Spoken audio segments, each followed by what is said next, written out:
Mister ladies channel viewers அனைவருக்கும் வணக்கம்.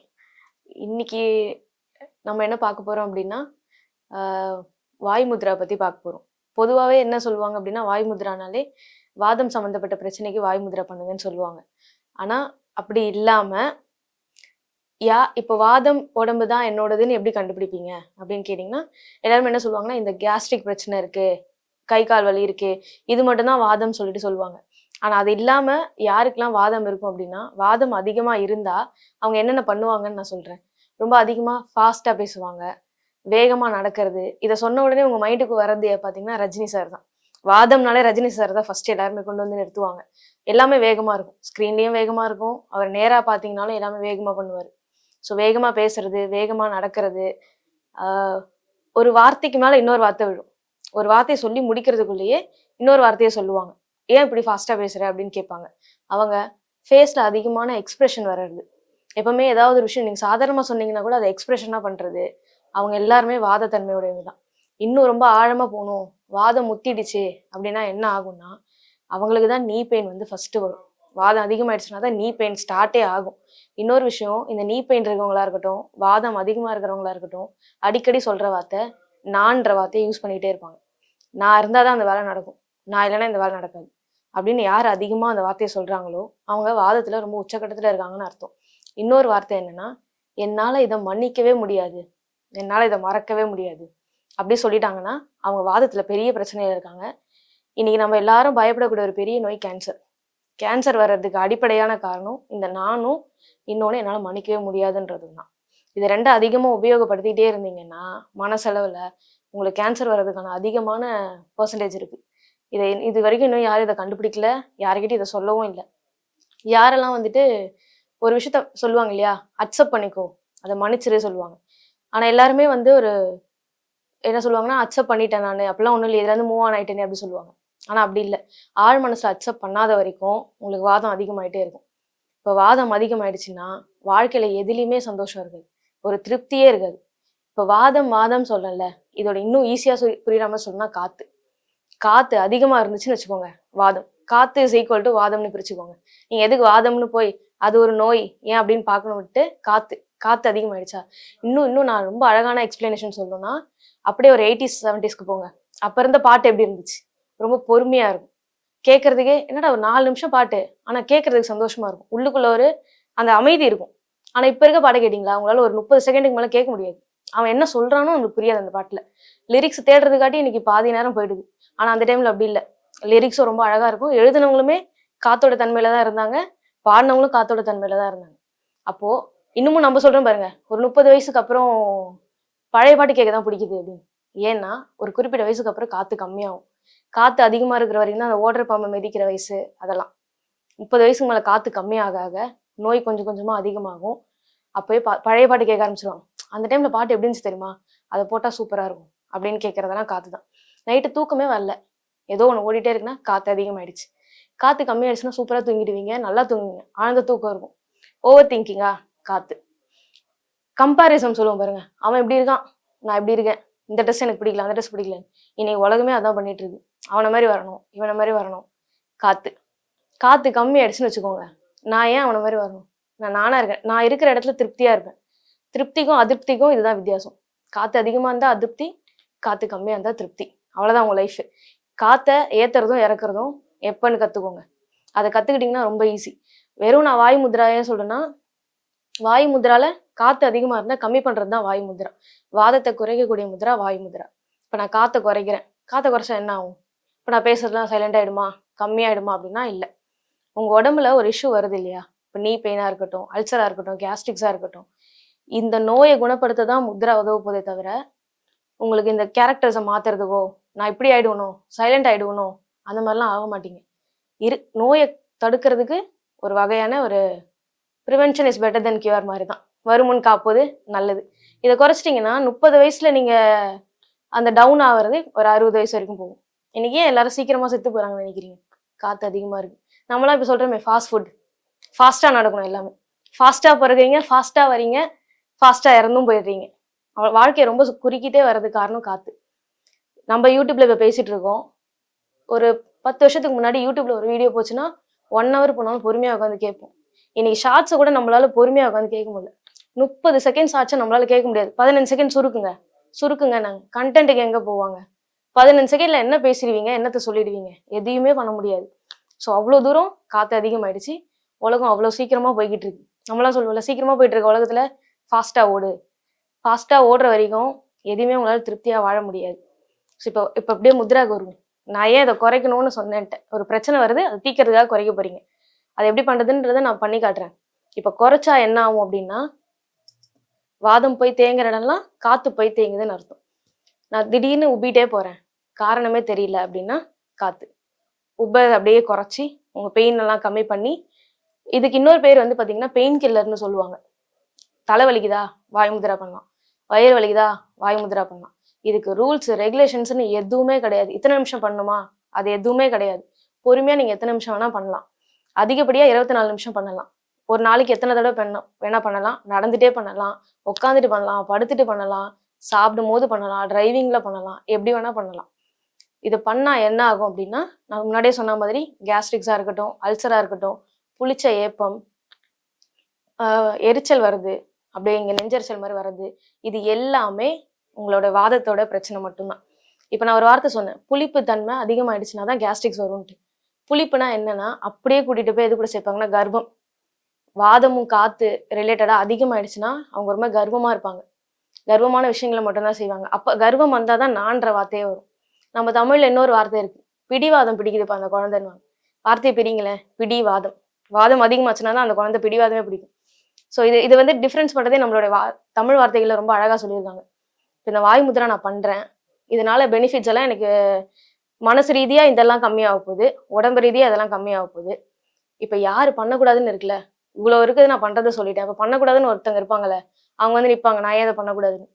ஏற்கனவே லங்ஸ்ல பிரச்சனை இருக்கு, எனக்கு ஆஸ்துமா இருக்கு, வீசிங் இருக்கு, நான் எப்படி வாய் முத்ரா பண்ணலாம்? ஏன்னா நான் முன்னாடி சொன்ன மாதிரியே வாதம்ன்றது காத்து. ஏற்கனவே காத்துல பிரச்சனை இருக்குன்னா காத்தை குறைக்க கூடாது. குறைச்சிங்கன்னா மூச்சு திணற ஆரம்பிச்சிடும். முதிரையை பொறுத்த வரைக்கும் சைடு எஃபெக்ட்ஸ் கிடையாதுன்னு சொல்லுவாங்க. இங்க எல்லாத்துக்குமே ஒரு எல்லை இருக்கு. அது எல்லையை தொட்ட உடனே அது அந்த பிரச்சனையை செய்ய ஆரம்பிச்சிடும். ஸோ அப்போ ஆஸ்துமா இருக்கவங்க, வீசிங் இருக்கிறவங்க, என்னால் சைனஸ் இருக்கு, மூச்சு விட கஷ்டமா இருக்கு அப்படின்றவங்களாம் இந்த முத்ரா பண்ணக்கூடாது. இந்த 3 கேட்டகரியில் இருக்கவங்க மட்டும்தான் இந்த முத்ராவை பண்ணக்கூடாது. மீதி யார் வேணா பண்ணலாம். குழந்தையில இருந்து பெரியவங்க வரைக்கும் யார் வேணா எப்போ வேணா பண்ணலாம். எக்ஸாம் ஹாலில் உட்காந்துருக்கேன், படப்படன்னு வந்துருச்சு, ஆன்சைட்டி ஆயிடுச்சு. இன்னைக்கு நம்ம எல்லாரும் சொல்றோம்ல, ஆன்சைட்டின்ற வார்த்தைக்கு அப்படியே ஈக்குவல் டு போட்டிங்கன்னா காத்து. காத்து அதிகமாயிடுச்சுன்னா படபடப்பு தாங்க முடியாது உங்களால. கையெல்லாம் உதற ஆரம்பிச்சிடும், கையிலேருந்து தண்ணி வரும், படபடன்னு ஆயிடும். அதுவும் காத்து தான். எக்ஸாம் ஹாலில் உட்காந்துக்கும் போது பண்ணீங்கன்னா படிச்சதெல்லாம் அப்படியே ஞாபகம் வந்துடும். பொறுமையா நீங்க மட்டும் எழுதிட்டு ரிலாக்ஸ்டா எக்ஸாம் ஹாலை விட்டு வெளியே வருவீங்க. இன்டர்வியூ அடுத்தவன் என்ன பண்ண போறான், அந்த அந்த ஆன்சைட்டி வாய் முத்ரா பண்ணலாம். எந்த சூழ்நிலை நீங்க ஆன்சைட்டி ஆவீங்களோ அப்பெல்லாம் வாய் முத்ரா ஹெல்ப் பண்ணும். ஓகே, இப்போ நான் முத்ரா எப்படி செய்யறதுன்னு சொல்லித்தரேன், நல்லா கவனிச்சுக்கோங்க. நான் முன்னாடியே சொன்ன மாதிரி எல்லாத்துலயுமே சைடு எஃபெக்ட்ஸ் இருக்கு, பார்த்து பண்ணுங்க. 1க்கு 2 வாட்டி கூட பார்த்து பண்ணுங்க. நம்மளுடைய கட்டை விரலோட இந்த கடைசி ரேகை, சில பேருக்கு 2 ரேகை இருக்கும். உடனே கேட்காதீங்க மேல இருக்க ரேகையா கீழே இருக்க ரேகையா, நான் சொல்லிட்டேன் கடைசி ரேகை, லாஸ்ட் ரேகை. இந்த கட்டை விரல்ல எந்த ரேகை கடைசியா முடியுதோ அது. இதை சென்டரா டிவைட் பண்ணீங்கன்னா, இதை நடுவா பிரிச்சிங்கன்னா இதான் புள்ளி. ஓகேங்களா? இப்ப நம்ம காத்துன்னு சொன்னோம்ல, ஃபர்ஸ்ட் இந்த 5 விரல்ல என்னென்ன இருக்குன்னு பாத்துருவோமா? ஃபர்ஸ்ட் எடுத்த உடனே பூமி தான், லேண்டு தான் எல்லாமே. லேண்டுக்கு அடுத்து தான் எல்லாமே உருவாக போகுது. தண்ணி வந்து உலகம் கிடையாது, லேண்டு தான் உலகம். லேண்டு தான் அதிகமா இருக்கு, லேண்டு மேலதான் தண்ணி இருக்கு தவிர உலகம் வந்து தண்ணியால நிரப்பப்படலை. ஓகேங்களா? ஸோ ஃபர்ஸ்ட் லேண்டு தான். முத்ராவை பொறுத்த வரைக்கும் நிலம் தான் முதல். மண்ணுக்கு மரியாதை கொடுக்குற மாதிரி நம்மளோட மோதிர விரல் தான் மண்ணு, சுண்டு விரல் நீரு, நடுவிரல் ஆகாயம். ஏன் நடுவிரல் ஆகாயம் அப்படின்னா, இருக்கிறதுலே அதிகமான இடத்த கவர் பண்ணியிருக்கிறது ஆகாயம், ஸ்பேஸ் இருக்கிறதுலே ரொம்ப பெருசு. இன்னும் கண்டுபிடிக்க முடியாத அளவுக்கு ஸ்பேஸ் வந்து இன்ஃபினிட்டி. அதனால ஹைட்டா இருக்க விரல் தான் ஸ்பேஸ். இப்போ இது இருக்கு இல்லையா, ஆள்காட்டி விரல், இதுதான் காத்து. இது எல்லாத்தையும் கண்ட்ரோல் பண்ண போறது தான் நெருப்பு. இல்லைங்களா? ஸோ இப்போ இந்த கட்டை விரல்ன்றது நெருப்பு. இந்த கட்டை விரலோட இந்த ரேகையில கடைசி ரேகையில நடுவுல பிரிச்சுட்டீங்க, இதுதான் புள்ளி. நான் காத்து விரல்னு சொன்னேன், இதோட சென்டர் இந்த நகை கண்ணுல நடுவுல பிரிக்கிறீங்க. இந்த விரலை கொண்டு வந்து இந்த பாயிண்ட்ல வச்சுட்டேன், இப்படி வச்சிருக்கேன். நான் முன்னாடி சொன்ன மாதிரி கட்டை விரலோட நடுப்பகுதி வந்துருச்சு. இந்த ஆள் காட்டி விரல இந்த நடுவுல கொண்டு வந்து இப்படி சேர்த்து வச்சிருக்கேன். தெரியும், இந்த நடுவுல கொண்டு வந்து சேர்த்து வச்சிருக்கேன். இதை ஏன் நான் நடுவுல வைக்கணும் அப்படின்னு சொல்றேன் அப்படின்னா, நல்லா பாத்துக்கோங்க. இதை நான் நடுவுல வச்சிருக்கேன். இப்படி கீழேயும் கொண்டு வரல, இப்படி உள்பக்கமாவும் கொண்டு போகல. உள்பக்கமாவும் கொண்டு போகக்கூடாது, கீழேயும் கொண்டு போகக்கூடாது. நான் நடுவுல வச்சிருக்கேன். கரெக்டா இந்த நேகையோட நடுவுல வச்சிருக்கேன். இப்படி வச்சாலும் வேலை செய்யும். ஆனா இதோட முழு ப்ரொசீஜர் என்னன்னு சொல்றேன். இந்த கட்டை விரலை வச்சு இந்த ஆள்காட்டி விரலை இப்படி லாக் பண்றேன். இந்த 3 விரலையும் இப்படி நீட்டி வச்சிருக்கேன். இது சில பேருக்கு காத்துல பிரச்சனை இருக்கு, உண்மையாவே வாதம் இருக்கு அப்படின்னா இப்படிதான் வரும். இந்த பள்ளம் விழ ஆரம்பிச்சிடும். இது நிக்காது, இதை லாக் பண்ண முடியாது, இவ்வளவே நின்னுடும். லாக் பண்ணாலே வலிக்க ஆரம்பிச்சிடும். இந்த பள்ளம் வரும். இந்த குழி வரக்கூடாது. இந்த இடம்லாம் வலிக்க ஆரம்பிச்சிடும். இந்த மணிக்கட்டு சொல்றோம் இல்லையா, இது இழுக்க ஆரம்பிச்சிடும். அப்போ பொறுமையா அவசரமே இல்லாம இந்த விரலை சப்போர்ட் பண்ணி இப்படி நிமித்திக்கோங்க. நிமித்தும் போது ஒரு வலி வரும், பரவாயில்ல. லைட்டா இதை ப்ரெஸ் பண்ணுங்க. இதை இப்படி இழுத்தா மாதிரி பிடிச்சி வச்சுக்கோங்க. இத மடி மேல, உங்களுடைய மடி மேல சப்பலாங்கால் போட்டுட்டீங்க அப்படின்னா உங்க மடி மேல வச்சுக்கோங்க. இல்ல அப்படின்னா உங்களுடைய சேர்ல உட்காடுறீங்க, என்னால கீழே உட்கார முடியாது அப்படின்றவங்க இருப்பீங்கல்ல, சேர்ல உட்காந்தா 2 காலும் தரையோட தரையா பதிஞ்சிருக்கும். நான் தூக்கி வச்சுட்டேன், ஒரு கால் மேல ஒரு கால் போட்டு பண்ண போறேன்றதெல்லாம் பண்ணாதீங்க. மடி மேல இப்படி, அதாவது உங்களுடைய உள்ளங்கை வந்துட்டு வானத்தை பார்த்த மாதிரி இருக்கும். புரியுதுங்களா? மேல் நோக்கி இருக்கணும். நான் இப்படி வைக்கிறேன், சைட்ல வைக்கிறேன், இப்படி திருப்பி வைக்கிறேன், இப்படி பார்த்த மாதிரி வச்சிருக்கேன், கீழே இப்படி வச்சிருக்கேன்லாம் பண்ணாதீங்க. இது மேல பார்த்த மாதிரி இருக்கணும். ஒரே சமயத்துல 2 கையிலயும் பண்ண போறீங்க. சரிங்களா? என்னால 2 கையில பண்ண முடியல, பயங்கரமா வலிக்குது அப்படின்னா ஒரு கையில 10 நிமிஷம் இது இப்படி பிடிச்ச மாதிரி. ஏன்னா இது விரியாது அவங்களுக்கு. இப்ப எனக்கு விரிகிற மாதிரி அது பிரச்சனை இருக்கவங்களுக்கு கண்டிப்பா இது விரியாது. ஸோ அதனால இதை இப்படி பிடிச்சி வச்சுக்கோங்க. 1 நாள் 2 நாள் வலிக்கும். அதுக்கப்புறம் இது குறைய ஆரம்பிச்ச உடனே பெயின் வராது அந்த இடத்துல. ஸோ அதை பத்தி நீங்க இது வலிச்சிருச்சுன்னுட்டு விட்டுறாதீங்க, தயவு செஞ்சு விட்டுறாதீங்க. அன்னைக்கு மட்டும் விரல்லாம் வலிக்கும். அதை விட்டுட்டு இப்படி எடுத்த உடனே இந்த விரல் இந்த இடத்துல எல்லாம் ஒரு வலி வரும். அந்த வலி வந்துச்சுன்னா விட வேண்டாம். 2 நாள் அதுவே சரியா போயிடும். வாதம் குறைஞ்ச உடனே இது இப்படி இப்படி பெர்ஃபெக்டா வர ஆரம்பிச்சிடும். ஓகேங்களா? இதை பண்ணிட்டு 20 நிமிஷம் பண்ணணும். அதிகபட்சமா 20 நிமிஷம். இப்ப என்னால ஒரு கையில தான் பண்ண முடியுதுன்னு எப்படி 20 நிமிஷம் பண்ணதுன்னா, இதுல 10 நிமிஷமா பிரிச்சுக்கோங்க, இதுல 10 நிமிஷமா பிரிச்சுக்கோங்க. அப்ப மொத்தம் 20 நிமிஷம் ஆயிடுச்சு. எவ்வளவு நேரம் வேணா பண்ணலாம். ஆனா ஒரு வாட்டி 20 நிமிஷம்ன்றது தான் கணக்கு. ஒரு நாளைக்கு எத்தனை வேலை வேணா பண்ணலாம். ஆனா 20 நிமிஷம் தான் கணக்கு உங்களுக்கு. இப்போ என்னால 20 நிமிஷம் கூட பண்ண முடியல மேம், நான் என்ன பண்றது அப்படின்னா, ஒரு நாளைக்கு 5 தடவைன்னு பிரிச்சுக்கோங்க. 5 நிமிஷம் அப்படியே பண்ணிட்டு விட்டுருங்க. அதுவே உங்களுக்கு நாளப்போக்குல 20 நிமிஷமா வந்துடும்.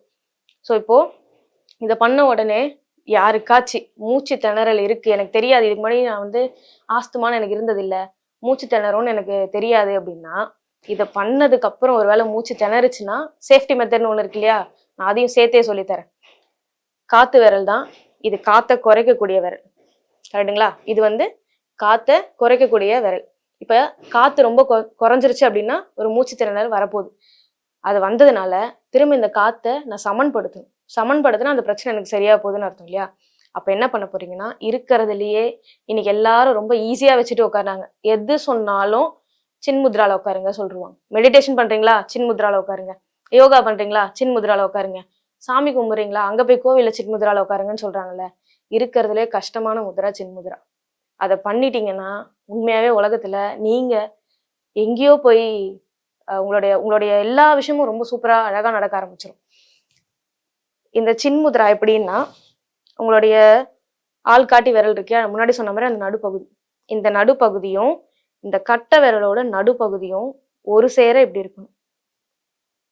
நான் பிடிச்சி வச்சிருக்கேன், தெரியுதுங்களா? இப்ப நான் எல்லாரும் பண்ற மாதிரி நான் சொல்றேன். இப்படி வைப்பாங்க. இப்படி வச்சாங்கன்னா இங்க ஒரு கேப் விழுது, தெரியுதா? இந்த கேப் இருக்கக்கூடாது. ஒரு முத்ராவை பொறுத்த வரைக்கும் ஒரு பூதம் இன்னொரு பூதத்தை கண்ட்ரோல் பண்ண போகுது. அப்போ இது எங்க கண்ட்ரோல் பண்ணுது? இந்த கேப்பே வரக்கூடாது. ஒரு பூதம் இன்னொரு பூதத்தை பார்த்தா மாதிரி இருக்கணும். ஒரு விரல் இன்னொரு விரலை பார்த்தா மாதிரி இருக்கணும்.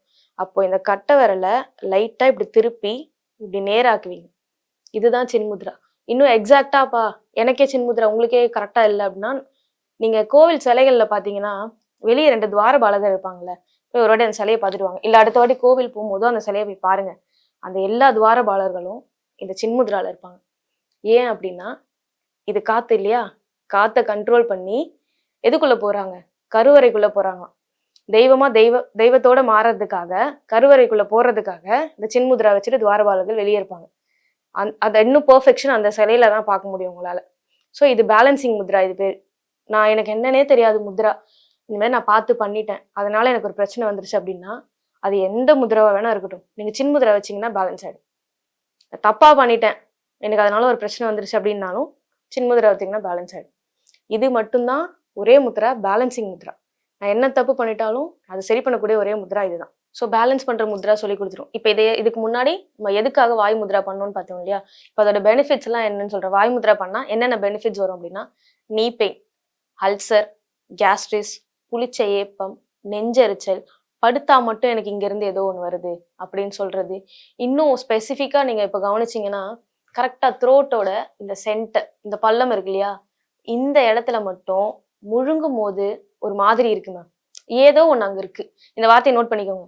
ஏதோ ஒண்ணு இங்க இருக்கு, என்ன டிஸ்டர்ப் பண்ணுது அப்படின்னு சொன்னாங்கன்னா அது வாதம். அதை வந்துட்டு வாய்முத்ரா பண்ணி சரி பண்ணிடலாம். இதுக்காக நீங்க த்ரோட்டை போய் பார்க்க வேண்டாம், கோல்டு இருக்கா, சளி இருக்கா, அதெல்லாம் பார்க்க வேண்டாம். இங்க ஏதோ ஒண்ணு இருக்கு மேம், முழுகும் போது அப்படியே டிஸ்டர்ப் பண்ணுது அப்படின்னா அது வந்துட்டு வாய்முத்ரா பண்ணீங்கன்னா சரியா போயிடும். சரிங்களா? நான் முன்னாடியே சொன்ன மாதிரி ஆஸ்மா பேஷண்ட்டோ வீசிங் பேஷண்ட்டோ இதை பண்ண வேண்டாம். நீங்க யாரெல்லாம் வாத சம்பந்தப்பட்ட பிரச்சனை இருக்கோ அவங்க எல்லாரும் இதை பண்ணுங்க. ஹெட்டேக் இருக்கா, வாய் முத்ரா பண்ணுங்க. பீரியட்ஸ் டைம்ல பண்ணக்கூடிய ஒரே முத்ரா. நான் பீரியட்ஸ் டைம்ல எந்த முத்ரா பண்றேன் அந்த முத்ரா பண்றேன்னு எந்த முத்ராவையும் கை வைக்காதீங்க. பீரியட்ஸ் டைம்ல பண்ணக்கூடிய ஒரே முத்ரா வாய் முத்ரா மட்டும்தான். பீரியட்ஸ் பெயின் வருது, எனக்கு ஸ்டொமக் பெயின் இருக்குன்னா வாய் முத்ரா பண்ணிக்கலாம். வேற எந்த முத்ராவும் பண்ணக்கூடாது. இதை சாப்பிட்டதுக்கு அப்புறம் பண்ணணுமா, சாப்பிட்றதுக்கு முன்னாடி பண்ணணுமா, மாத்திரை போட்டதுக்கு அப்புறம் பண்ணணுமான்னா எந்த ரூல்ஸ் அண்ட் ரெகுலேஷன்ஸுமே வாய் முத்ராவுக்கு கிடையாது. நான் அதாவது முன்னாடியே சொன்ன மாதிரி படுத்துக்கிட்டு பண்ணுங்க, உட்காந்துட்டு பண்ணுங்க, நடக்கும்போது பண்ணுங்க, வாக்கிங் போகும்போது பண்ணுங்க, எப்போ வேணா பண்ணுங்க. ஆனா பண்ணுங்க. பண்ணிட்டு இதை பெனிஃபிட் எப்படி இருக்குன்னு பார்த்துட்டு சொல்லுங்க. முத்ராவை பண்ணி பார்த்துட்டு இதுல இருக்க பெனிஃபிட்ஸ்ன்னு சொல்லுங்க. இதுல வேற ஏதாவது டவுட் இருந்தா கமெண்ட்ஸ்ல சொல்லுங்க, நான் உங்களுக்கு ஆன்சர் பண்றேன். அடுத்து வேற ஒரு முத்ரால திரும்ப சந்திப்போம். நன்றி, வணக்கம்.